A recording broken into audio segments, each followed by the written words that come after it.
हिंदी पत्रकारिता का सफर धीरे धीरे 200 साल की तरफ बढ़ रहा है। बीते वर्षों में हिंदी पत्रकारिता ने समाज को जगाने का काम किया है। समाज में आ रहे बदलाव का असर हिंदी पत्रकारिता और पत्रकारों पर भी नजर आता है। आमतौर पर हिंदी पत्रकार की छवि जो भरती थी वह खादी कुर्ता पहने, पैरों में स्लीपर, बढ़ी हुई दाढ़ी और कंधे पर झोला टांगे व्यक्ति की होती थी। अब उसकी जगह पैंट शर्ट और सूट बूट वाले व्यक्ति ने ले ली है। पहनावे में आए बदलाव के साथ पत्रकार के नजरिए में भी बदलाव तेजी से आ रहा है। वह भी हीरो और आइकॉन बनने की होड़ में लग गया है। उसे भी सुख सुविधाओं की चाहत होने लगी है। समाज का हर वर्ग सुविधाएं पाने की अंधी दौड़ में लगा है। तो फिर ऐसे में यह कैसे कल्पना की जा सकती है कि समाज का हिस्सा पत्रकार इस दौड़ से दूर रहेगा। इसके बावजूद समाज पत्रकारों से यह अपेक्षा करता है कि वह कमजोर वर्ग की आवाज बनेगा, गरीबों के हित की लड़ाई लड़ेगा और पीड़ित वर्ग को न्याय दिलाएगा। पत्रकारों के प्रति यह उम्मीद अंधेरे में उस किरण के समान है जो अपनी रोशनी फैलाती है। पत्रकारिता और कम से कम हिंदी पत्रकारिता को एक सोची समझी साजिश के तहत विकृत रूप देने और कुरूप बनाने की साजिश पिछले कुछ वर्षों से चल रही है।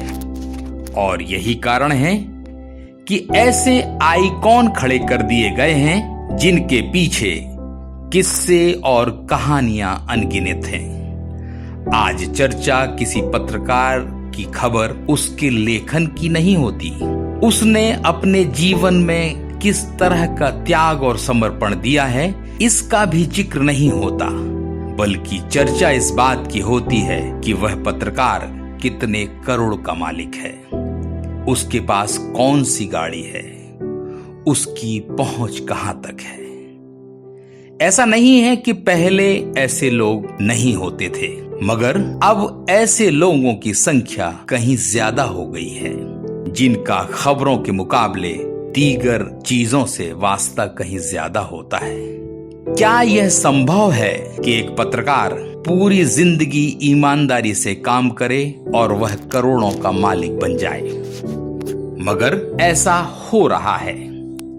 अरे छोड़िए इन बातों को, हम बात हिंदी पत्रकारिता की करें।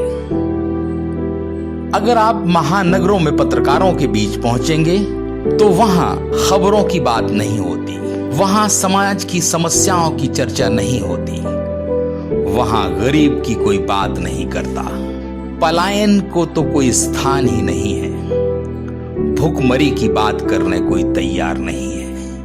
अगर वे तैयार हैं तो कौन नेता किस स्थिति में है, क्या कर रहा है, कौन उद्योगपति कहां पहुंच रहा है और उसकी ब्रांडिंग किस तरह से की जा सकती है, यही चर्चा के विषय होते हैं, क्योंकि इसके एवज में उन्हें कुछ हासिल जो हो सकता है।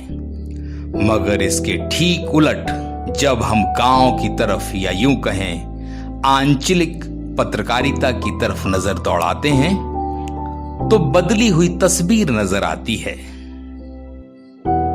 वहां का पत्रकार अपने गांव, अपने क्षेत्र की समस्या की बात करता है, वह समाज में बढ़ते अपराधों की बात करता है, वह समाज की गरीबी की चर्चा करता है, बेरोजगारी उसकी समस्या चर्चा का विषय होती हैं, सूखे के हालात सहित अन्य मुद्दे उसके दिल और दिमाग पर छाए होते हैं। उसकी कोशिश है कि इन हालातों को बदलने के लिए वह क्या कर सकता है और इसी में वह लगा रहता है।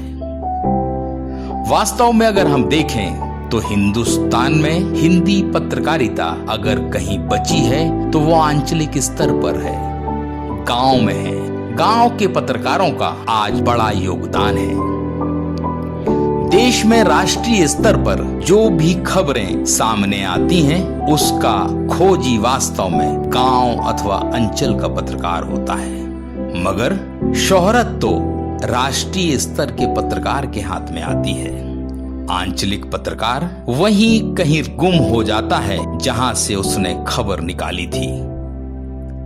गांव और आंचलिक पत्रकार को ना तो दौलत मिल रही है और ना ही ख्याति। सब कुछ महानगरों में बैठे पत्रकारों के हिस्से में आ रहा है। यही कारण है कि नई पीढ़ी का हिंदी पत्रकार उन लोगों को अपने सामने लेकर चल रहा है जिनके पास बेशुमार दौलत है और वैसा ही बनना चाहता है।